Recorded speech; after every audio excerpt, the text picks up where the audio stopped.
Na minha rede social, eu respondo a poucas pessoas, mas respondo a algumas. E as pessoas, elas se antecipam ao tempo. Eu preciso viver o momento do agora. Nesse clipe, o filho imagina seu pai, faz uma retrospectiva, imaginando o seu pai com a doença, mas na verdade o pai ainda não está com a doença. Por que eu resolvi reproduzir esse vídeo? Para que nenhum de vocês aqui possa se antecipar ao tempo. Porque quando saímos de Maceió hoje estava chovendo. E eu disse para mim, meu Deus, vou chegar em Palmeira dos Índios, talvez não tenha 50 pessoas por conta da chuva. E eu fui agraciado com esses momentos. Então, antes de começar essa roda de conversa, eu queria fazer um agradecimento. E esse agradecimento é uma pessoa especial que eu estou tentando encontrar ela aqui. Espero que ela esteja aqui. Dona Wanda. Dona Wanda. Por favor, venha até aqui, Dona Wanda. A Dona Wanda é uma mulher iluminada. Por que ela é iluminada? Porque ela lutou por quase 6 meses para que esse momento acontecesse.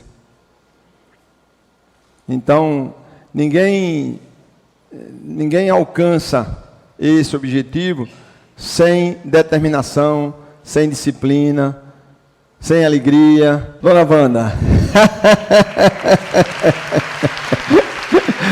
Oh, Dona Wanda. Oh, Dona Wanda. Muito obrigado, Dona Wanda, viu? Obrigado de coração por esse momento tão importante na nossa vida. Eu comprei aquele buquê e quando chega aqui encontro um.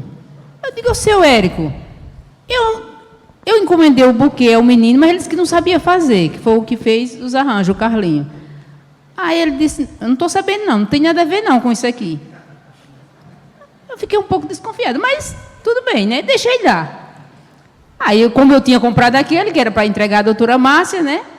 Quando é agora, o seu Érico me apronta essa. Tá vendo? Mas a senhora merece. Obrigada.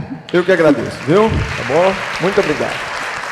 Bom, agora nós vamos dar início à roda de conversa. Já chegaram algumas perguntas. Agora esse é o momento de vocês tirarem dúvidas.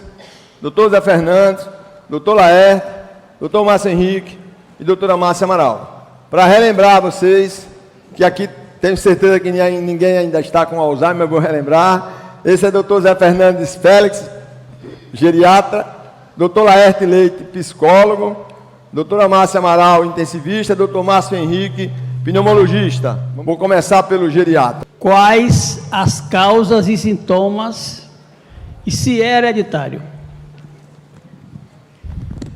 A doença Alzheimer, ela é uma doença que está naquele território ainda de doença desconhecida.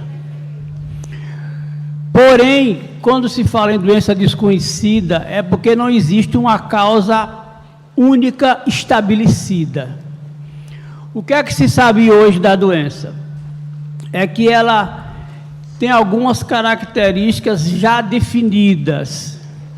Há uma falta de uma beta-proteína chamada proteína amiloide.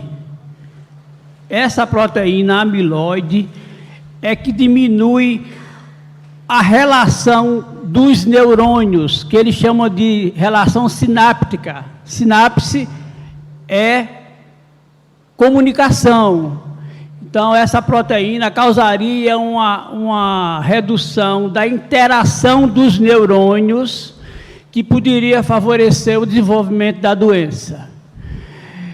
Ao lado disso, a gente diz que a doença tem como manifestação, como imagem da tomografia, vocês sabem que é tomografia, né?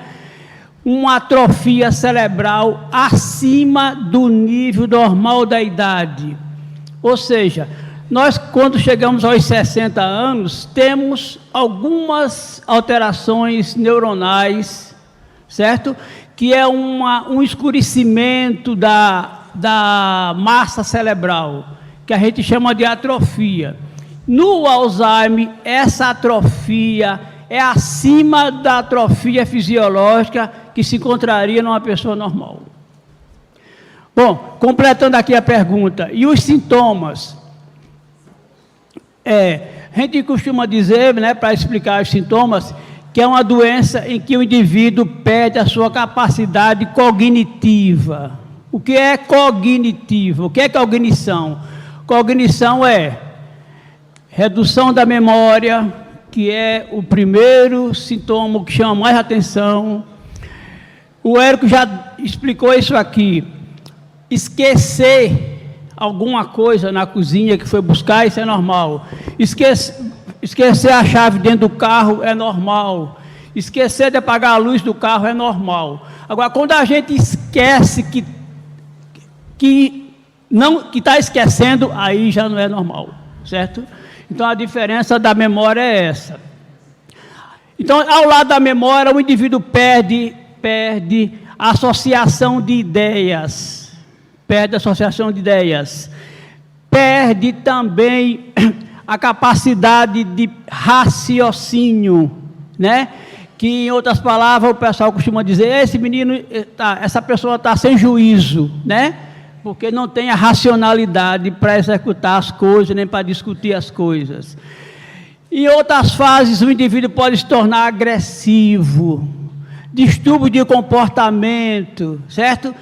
A pessoa dá beliscão, até no irmão, no pai, na mãe, e se for o cuidador, aí o beliscão já é mais forte ainda. E outras coisas que a gente vê muito frequentemente, é alucinações visuais. A pessoa vê barata na parede onde não existe, vê alguém chamando na porta que não existe, certo? Então, há uma variedade de sintomas muito grande, mas realmente o sintoma que inicia é a memória. E na memória, só um minutinho, é bom que a gente diga que a memória mais prejudicada é a memória atual. A memória antiga é espetacular.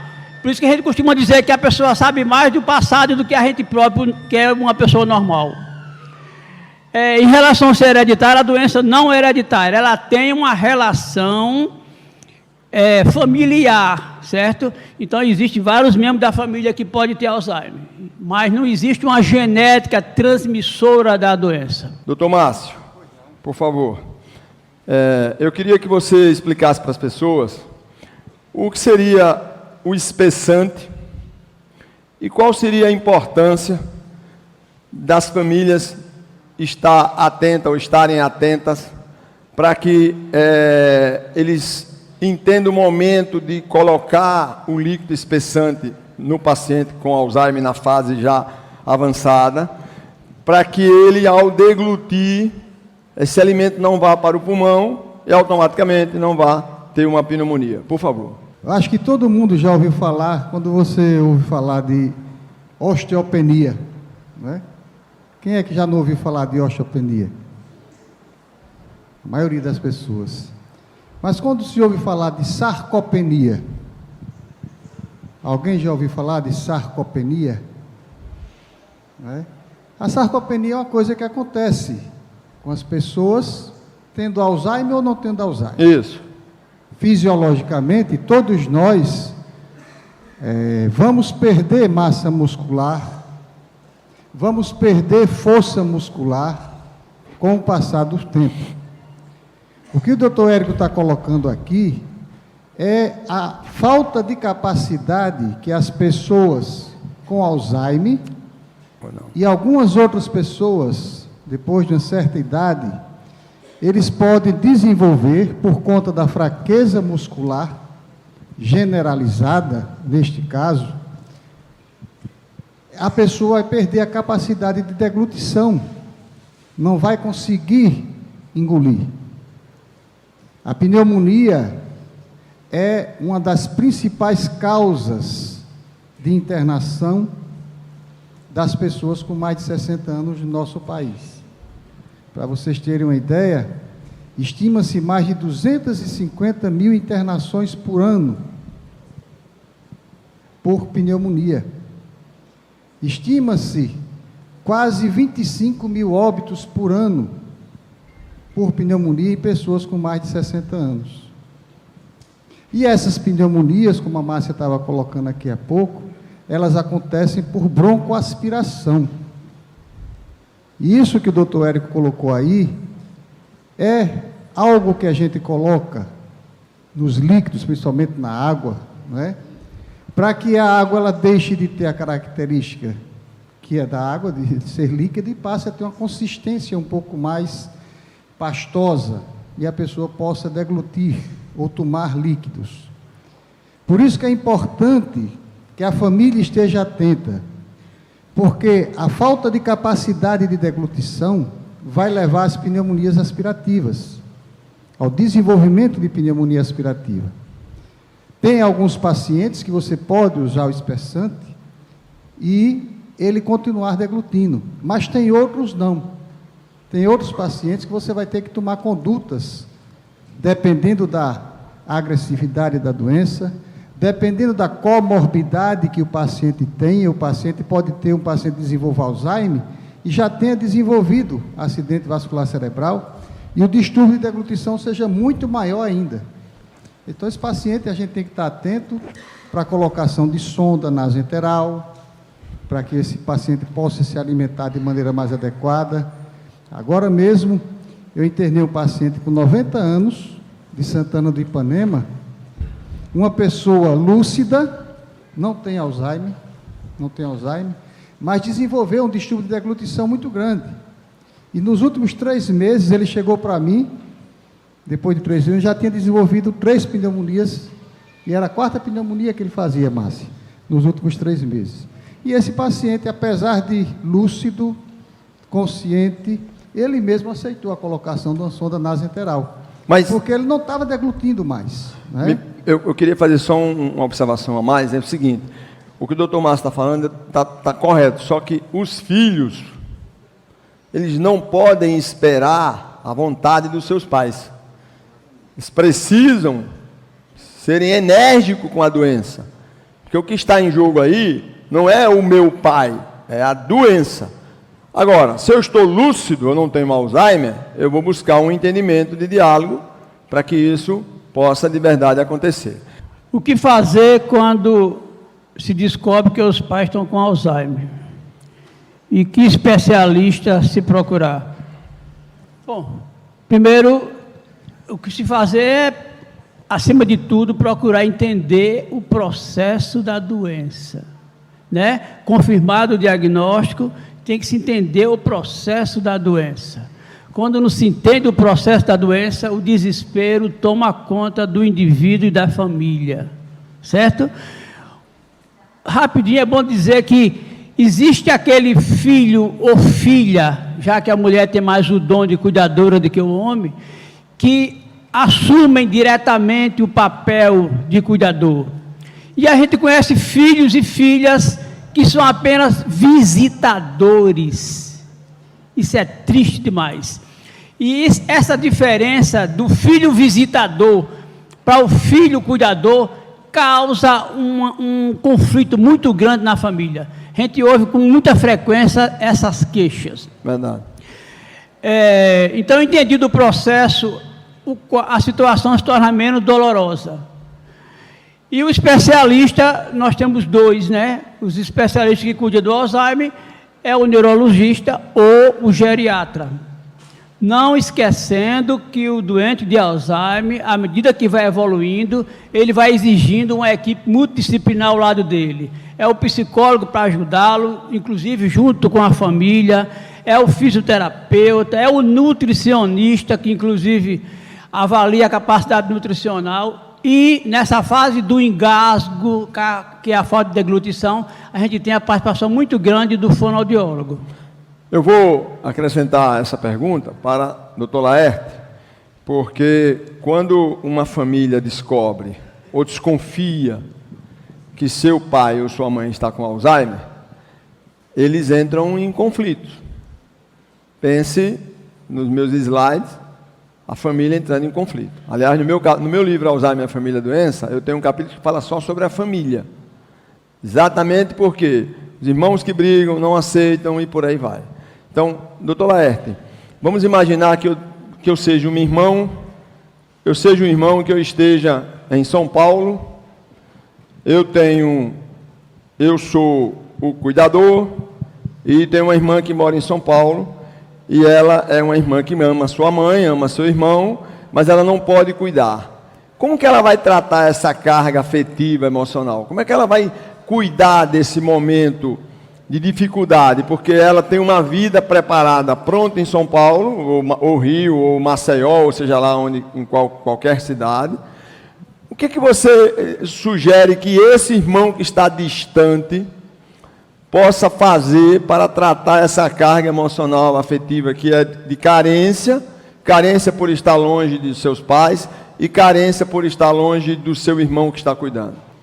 Os pais, de forma inconsciente, eles não sabem que estão fazendo isso, eles escolhem um filho que vão cuidar deles na velhice. Olha só, você pode ter sido o filho escolhido, por isso você está aqui. Esse filho é escolhido pela afinidade, pelo carinho que consegue trocar com aquela mãe, com aquele pai, e ele vai alimentando isso para que esse filho permaneça cuidando dele. O Érico não sabe disso, mas ele foi escolhido, né? Então, se a gente não sabe que está sendo escolhido, a gente acaba aceitando e sendo escolhido, e reclamando que é o escolhido porque os outros não foram escolhidos. Então, isso que o doutor está observando aqui é verdade, tem sempre um filho que fica para cuidar, não precisa ter Alzheimer não, própria velhice, fica com a mamãe. Quando não tem nenhum filho escolhido que fica, vai para o asilo. Eu costumo frequentar asilo, eu gosto de ir lá conversar com os velhinhos, né? E a gente começa a entender, conversando com eles, por que eles estão ali, porque não fizeram vínculo com nenhum filho. Escolheu aquele, mas aquele desistiu. Pronto, ele ficou sozinho. Trabalhar com a família, trazer os filhos de volta para essa relação com a mãe, não é fácil. Às vezes demora tempo. E não se sabe, como o Érico diz, o tempo não espera. Às vezes a pessoa vai morrer sozinha, com um cuidador. O doutor me conta um negócio aqui interessante. Olha só, tem uma casa que a pessoa é cuidada por 2 cuidadores e uma pessoa que administra o home care. Essa pessoa é feliz, até os sintomas de Alzheimer não estão evoluindo. Provavelmente ela é muito amada pelos cuidadores e ela dá uma resposta boa para os cuidadores. Essa troca com a pessoa que tem Alzheimer, a cunhada dele tem uma relação muito boa com ele. Essa menina trouxe até um problema para mim, porque eu tratava dela, eu estimulava ela, para ela não regredir muito, porque ela tinha uma dificuldade mental. Então, para ela aprender a andar sozinha, eu levava ela até o ponto do ônibus, ela ficava agarrada comigo, né? E o motorista já sabia quem era, levava ela e deixava ela no ponto, alguém pegava ela em casa. E um dia minha mãe falou, você estava no ônibus agarrado com uma mulher, o que foi isso e tal? Foi difícil explicar que era a menina que eu cuidava. Mas ela teve muito carinho, a ponto do Érico dizer, você é bonita? Isso não foi coisa de um dia para o outro. Foi um processo longo. Ela foi para mim, ela tinha 20 e poucos anos, agora está com 50. É verdade. Olha como é importante a pessoa que tem uma deficiência mental ou física, ela se sentir amada. E aquele defeito não ser motivo das pessoas não levarem ela para passear, não saírem com ela. A menina pegava ônibus, ela era feliz, porque viu um motorista, pegava ela, soltava na casa dela. Mas ela sentia esse agarra. Quando eu perguntei quem tinha abraço aqui, está provado, os americanos fizeram uma pesquisa, que o tempo que a pessoa precisa ser abraçada para ter ocitocina, que é essa sensação de prazer, o tempo que precisa ser um abraço. 6 segundos.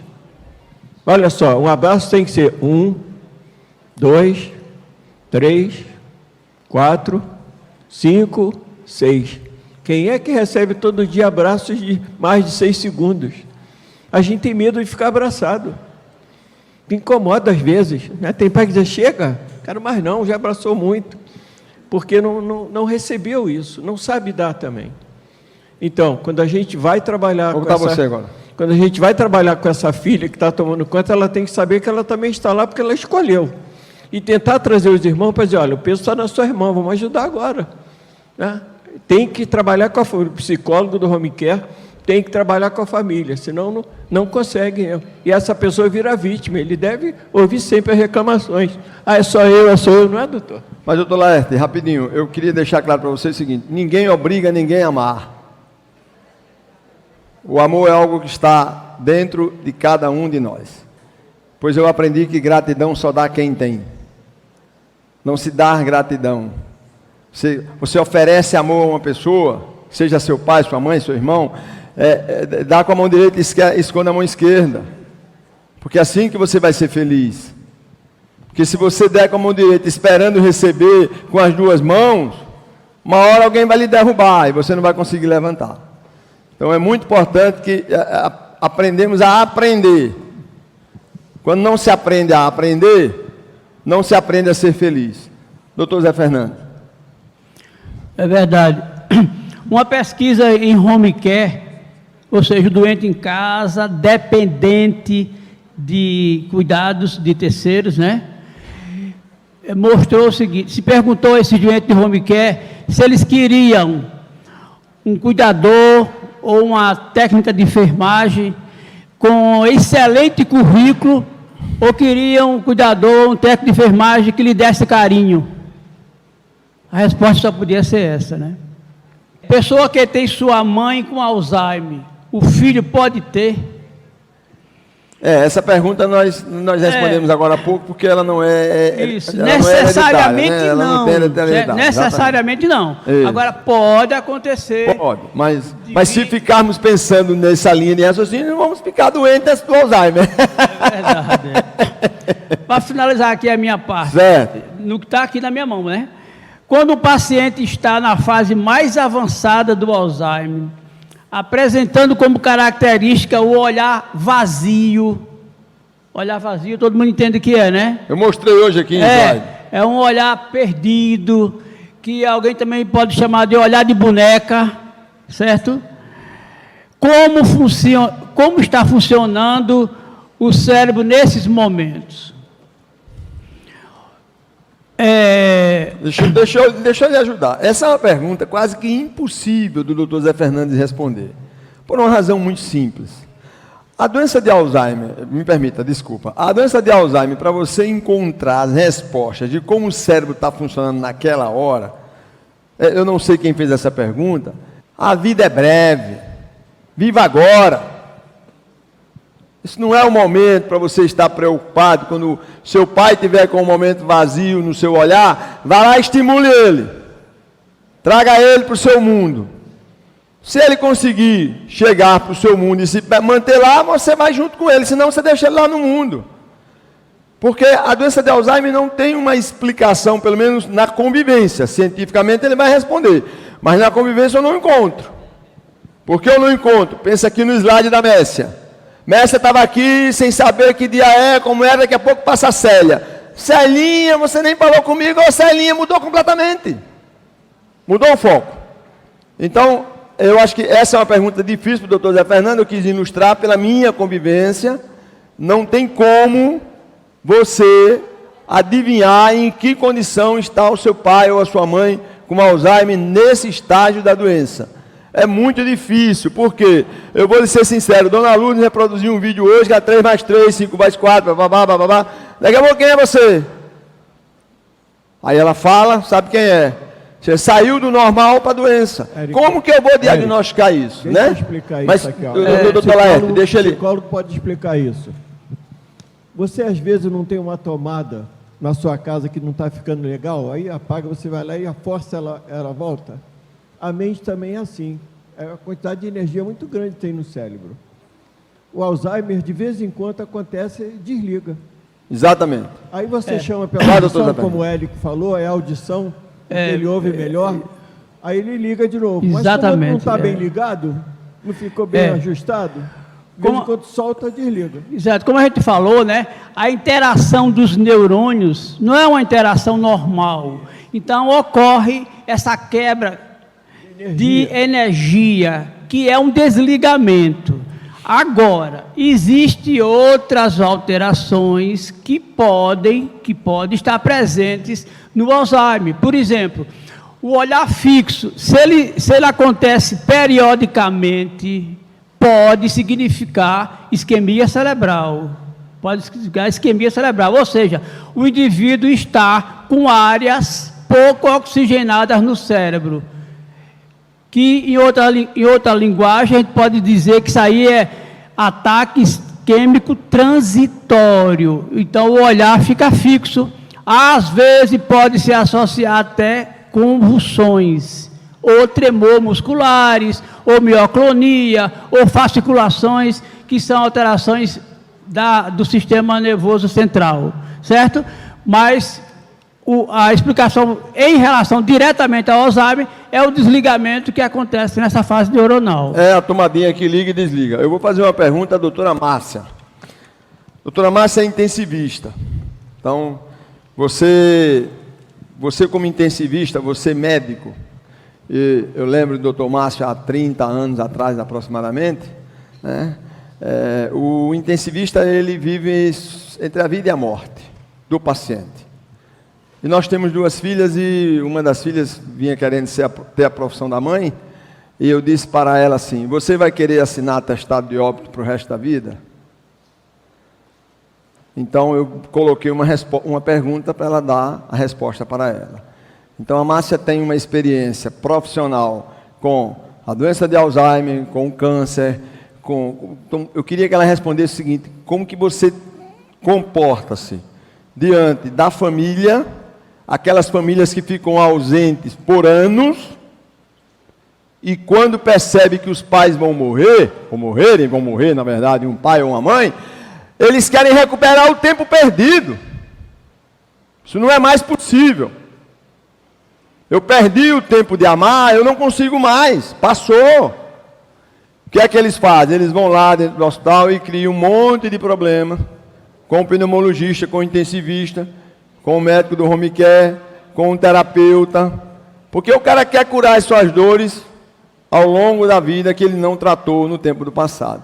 Então eu queria que a Márcia falasse um pouco sobre essas emoções, de uma forma objetiva, por conta do nosso tempo. Qual é a sua maior dificuldade que você encontra, se é tratar do paciente ou tratar da família? Muito difícil nesse momento de o paciente estar na UTI, porque ele vem com uma série de sequelas patológicas, né? Não vamos aqui mais detalhar sobre isso, e às vezes numa gravidade importante. E os familiares, eles se cobram, e há uma autonegação, onde entra aí a psicologia. Eles negam da gravidade que o familiar querido está, o pai ou a mãe.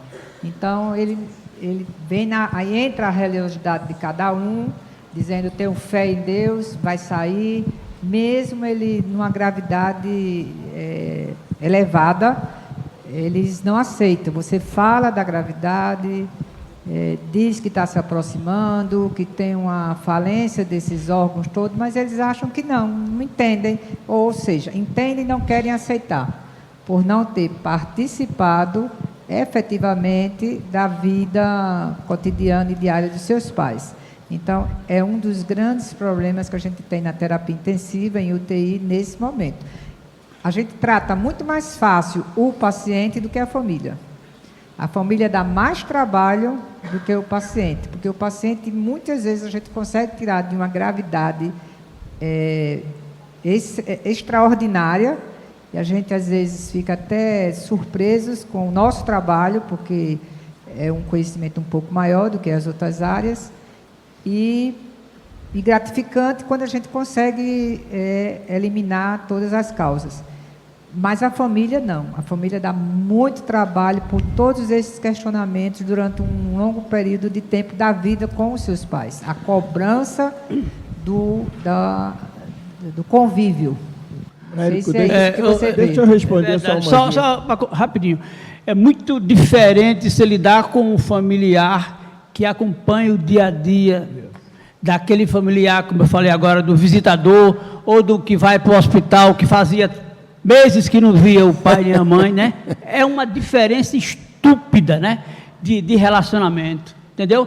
Aquele mais distante é o que quer cobrar mais, é o que quer exigir mais. É interessante esse fato.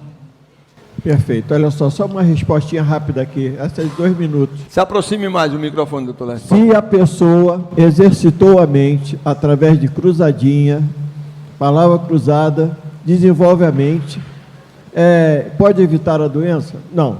Mas olha, você pode retardar. Está provado que quem faz palavra cruzada é quem tem o hábito de leitura, quem lê muito e escreve, retarda todo o processo de envelhecimento do cérebro. Eu faço palavra cruzada de manhã e de noite. E atividade física, né? A mais difícil. E atividade física. Eu tenho sério? que caminhar de manhã e tenho que caminhar de tarde. Eu só uso tênis. Hoje eu estou de sapato porque é um momento solene e tal. Mas eu vou para o consultório de tênis. É muito importante, sim. Não é só para Alzheimer, não. É para a sua vida. Você envelhece melhor se você tem hábito de leitura, tem hábito de fazer palavra cruzada e tem atividade física. Sem considerar que quem é amado dura mais. Você usou uma palavra, uma frase, quando você foi falar com a Márcia, perdeu o tempo de amar. Aí você disse, aqueles que perdem o tempo de amar e depois querem recuperar o tempo todo. Eu queria perguntar se alguém já teve essa sensação de ter se ficado em uma situação em ter sentido que perdeu o tempo de amar alguém. Eu já tive isso. Eu já tive essa sensação. E a pior coisa que a gente pode sentir na vida é você ter perdido alguém e você chegar à conclusão que poderia ter dito a essa pessoa que amava ela mais do que você disse. E eu já tive essa sensação e é muito ruim. Depois disso, já está com mais de 25 anos que aconteceu isso, eu resolvi usar a terapia do dizer que te amo. Digo isso para meus filhos, não canso de dizer para minha esposa, ela às vezes acha até chato, né? Mas deixa ela achar chato. Um dia ela vai, estou brincando, né, gente? Eu acho que ninguém cansa, eu estou dizendo assim, é de você saber que um dia, a minha filha e meu filho também, é de manhã, quando nós já não convivemos juntos, do mesmo jeito que vocês há muito tempo, mas de manhã, quando eu me acordo, passo a mensagem, ou ligo, ou digo, se eu encontro uma pessoa que eu tenho um sentimento de carinho, faço questão de dizer, porque se a gente tem essa sensação, doutor Laerte, quando você perde alguém e que você sente que teve naquela oportunidade da convivência, a vontade de ter dito mais que amava e não disse, isso faz a gente sofrer demais. Olha, né? O filósofo chamado Portela, um gordinho que tem a barba assim, de vez em quando ele aparece na televisão, ele disse uma coisa que eu tenho usado até para conversar com meus clientes. Ele diz assim, ó, você não é o que você diz, você não é o que você pensa, você é o que você faz. É isso aí. Então, se você ama, na prática, o que é amar na prática, né? A gente fala amor, o que é amar na prática? Amar na prática é aceitar o outro como ele é. Não adianta eu tentar mudar a minha esposa, o meu marido, o meu filho. Amar é respeitar o que ele é. Quando o Érico disse para a filha dele, você quer assinar atestado de óbito todo dia? Ela parou para pensar, porque o Érico sente isso na esposa. Se ela quisesse ser intensivista, o que ele diz não teria sentido. É porque ela parou para pensar, não quero isso para mim, não. Até porque ela não decidiu ainda.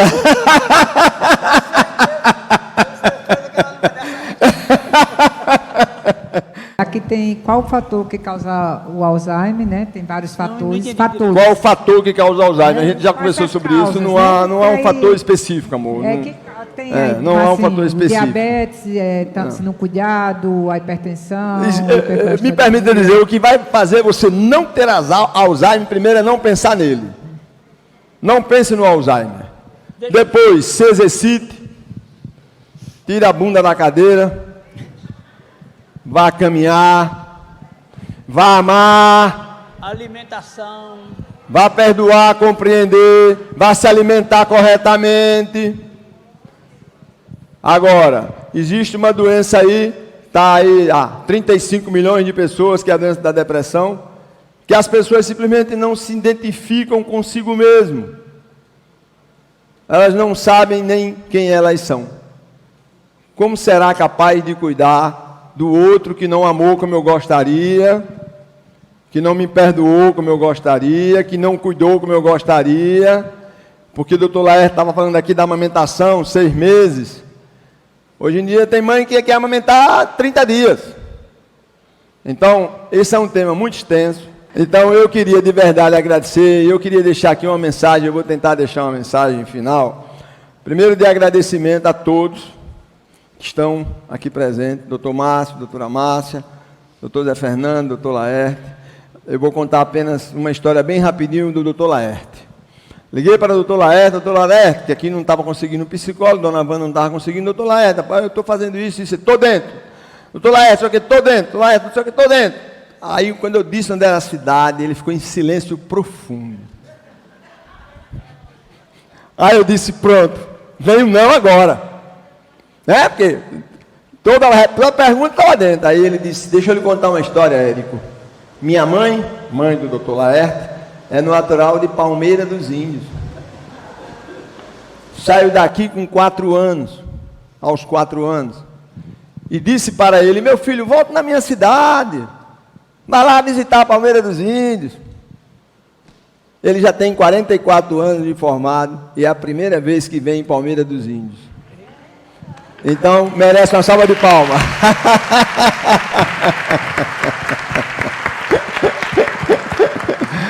Depois eu quero agradecer a todos vocês que estão aqui pacientemente esperando a gente concluir. E eu quero finalizar mais uma vez agradecendo a todos e dizendo a vocês o seguinte: amar não é fácil. Porque amar exige renunciar. Se eu não renunciar, eu não estarei amando. Quando eu escrevi o meu primeiro livro, Alzheimer, Minha Família, a Doença, esse cara aqui, doutor Zé Fernandes, meu amigo, ele disse assim, você no seu livro diz que verdadeiramente amar, verdadeiramente amor, e na época eu tenho 2 filhas, elas estudavam em João Pessoa, e eu levava 60 depósitos de comida, prontinho, 30 de carnes, 15 de arroz, 15 de feijão, todos os meses, por 6 anos na minha vida. O que aconteceu? Quando eu dei esse exemplo para ele, o que ele respondeu? Não precisa dizer mais nada. Porque o amor com a ação... Por que nós pais temos dificuldade de amar nossos filhos? Porque nós só amamos nossos filhos dizendo não para ele. A gente diz não para ele não ir para a festa, diz não para ele não usar a internet, diz não para ele não ficar com a televisão ligada. Eu não consigo amar, eu não consigo ser amado, o meu filho não consegue ser amado. Então, eu queria que vocês, todos adultos, amassem, não importa o que vocês receberam ontem. Amem seus pais, porque eu tive uma mãe maravilhosa. E essa mãe, ela me ensinou a amar, sempre. Sempre, sempre, sempre. Então, eu espero que vocês daqui, todos vocês que estão aqui ao encerramento, amem, perdoem e compreendam. Agora, façam isso também com você mesmo, consigo mesmo. Porque se você não se amar, se você não se perdoar, se você não se compreender, você não vai encontrar a possibilidade de amar o outro. O meu muito obrigado e fiquem com Deus.